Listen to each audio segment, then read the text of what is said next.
তেখেতটো পোৰ্টেলত কাম কৰে আৰু পোৰ্টেলত কাম কৰা লোকসকলকতো আমি সাংবাদিক বুলি এতিয়ালৈকে আমি সিদ্ধান্ত লোৱাই নাই অসমত যিসকলে পোৰ্টেলত কাম কৰে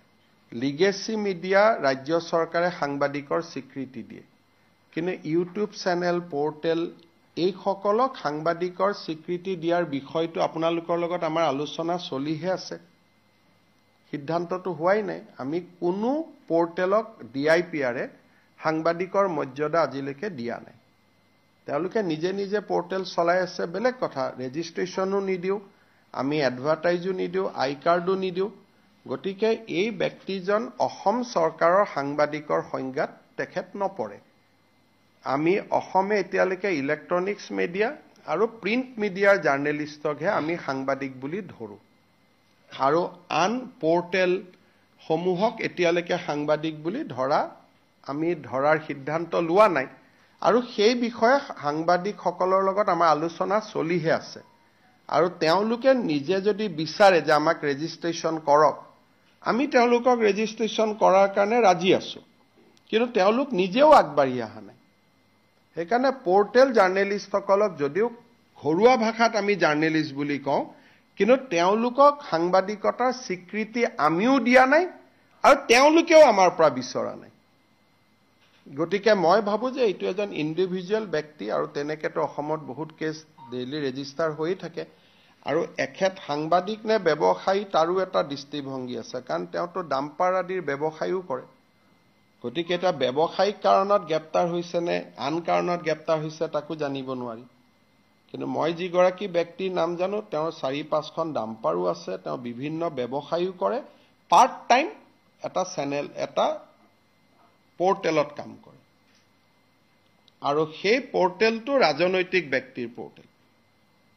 গতিকে এটা সাংবাদিকৰ ডেফিনেশ্যনত আহিব নাই আমি প্ৰেছ ক্লাবৰ লগত কথা পাতিব লাগিব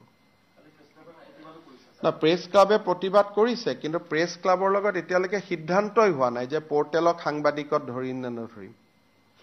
এতিয়া যদি তেওঁলোক আগবাঢ়ি আহে আমিতো ভাল পাম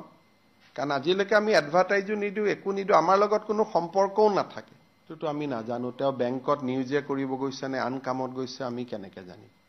বা আন সাংবাদিকে কেনেকে তাৰ গ্যাৰেন্টি ল'ব পাৰিব আজিকালি দিনত আমি নিজৰ ল'ৰা ছোৱালী গ্যাৰেন্টি ল'ব নোৱাৰো তেওঁ এটা বেংকত গৈছে সাংবাদিকো নহয় এটা তেওঁ কি কামত বেংকত গৈছে বাকি সাংবাদিকসকলে তেওঁৰ হৈ কেনেকে ক'ব এটো তেওঁ ঘৰুৱা কামতো যাব পাৰে নিজৰ কামতো যাব পাৰে এটোতো কোনেওতো ক'ব নোৱাৰে প্ৰথম তেওঁ এজন সাংবাদিক হ'ব লাগিব স্বীকৃত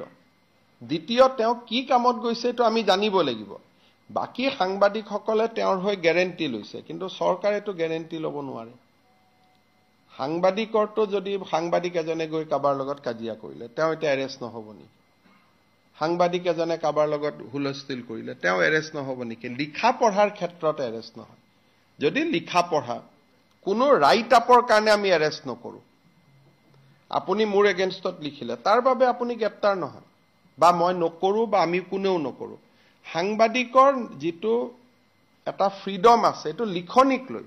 কিন্তু কাৰ্যালয়ত গৈ কি কথা বাৰ্তা পাতে সেইটোতো এটা বেলেগ ইস্যু হৈ গল নহয়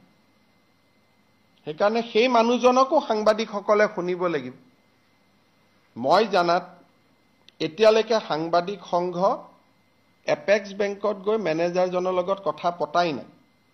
যে আপোনাৰ তাত কিয় আহিছিল কিবা বেলেগ কথাত আহিছিল ঘৰুৱা কথাত আহিছিল লোন বিচাৰি আহিছিল লোন নিবিচাৰি আহিছিল তেওঁ তাতে লোন বিচাৰি গৈছিল নে কি বিচাৰি গৈছিল সেই কথাখিনিটো সাংবাদিক সংস্থাৰ প্ৰতিনিধি দল এটাটো এপেক্স বেংকত যাব লাগিব দুই পক্ষটো শুনিব লাগিব এতিয়ালৈকে কোনোৱেও যোৱা নাই মইতো নাজানো আপোনালোক তাতে এটা প্ৰতিনিধি দল তেওঁক হয়তো প্ৰেছ ক্লাবত মাতক এপেক্স বেংকৰ মেনেজাৰজনক নহলে আপোনালোক যাওক সাক্ষাৎ কৰক এনেকে সুধিলেতো সঁচা কথাটো ক'ব দিগদাৰ চাহ একাপ খাই কথাখিনি বুজি আহক দুই পক্ষ শুনাৰ পিছত সিদ্ধান্ত লওক কাৰণ তেওঁক ব্যৱসায়ী বুলি ক'ব নে সাংবাদিক বুলি ক'ব হেতুটো কোনো সিদ্ধান্ত ল'ব নোৱাৰে কাৰণ তেওঁৰ ফেসবুকতে ডাম্পাৰৰ লগত ফটো আছে আপোনালোকে নিজে কক আছে নে গতিকে তেওঁ এজন এতিয়া ডাম্পাৰ ব্যৱসায়ী নে তেওঁ সাংবাদিক এই সিদ্ধান্তটো কোনে ল'ব Who will take this decision? গতিকে আপোনালোকে মোক যদি সিদ্ধান্ত লৈ সাংবাদিক বুলি কয় মই এৰি দিম কিন্তু সাংবাদিক বুলি মোক আপোনালোকে লিখি দিয়ক যে তেওঁ সাংবাদিক কিন্তু আপোনালোকে লিখি দিয়াৰ আগতে তিনিবাৰ চিন্তা কৰি চাব কালি যদি ডাম্পাৰ কেছত পৰে তেতিয়া কি কৰিব সেইকাৰণে মোক এখন আপোনালোকে লিখি দিয়ক সাংবাদিক বুলি আপোনালোকে তেওঁৰ ওপৰত দায়িত্ব লওক এতিয়াই এৰা যাব এতিয়া যদি প্ৰতিদিন ডিউআই অমুকৰ সাংবাদিকসকলে আহি কয় যে এখন আমাৰ কাৰ্ড আমি সাংবাদিক তেওঁতো যিটো পোৰ্টেলত আছে তাততো আমি জাৰ্নেলিষ্ট কাৰ্ডো নিদিও পোৰ্টেলকতো আমি আনাই নাই জাৰ্নেলিজিমৰ ভিতৰত এতিয়ালৈকে যদি আপোনালোকৰ কিবা আছে আপোনালোকে যদি তেওঁৰ দায়িত্ব লয় মই এতিয়াই ৰিলিজ কৰি দিম যে তেওঁৰ কোনো ব্যৱসায়িক কথা বাৰ্তা সকলোতে আমি দায়িত্ব ল'ম বুলি আপোনালোকে মোক কৈ দিয়ক মই 1 ছেকেণ্ডত মই কৈ দিম যে তেওঁ সাংবাদিক এৰি দিয়ক কিন্তু সাংবাদিক বুলি কোনোবাইতো কক মোলৈকেতো এতিয়ালৈকে এখন চিঠিও অহা নাই যে তেওঁ সাংবাদিক বুলি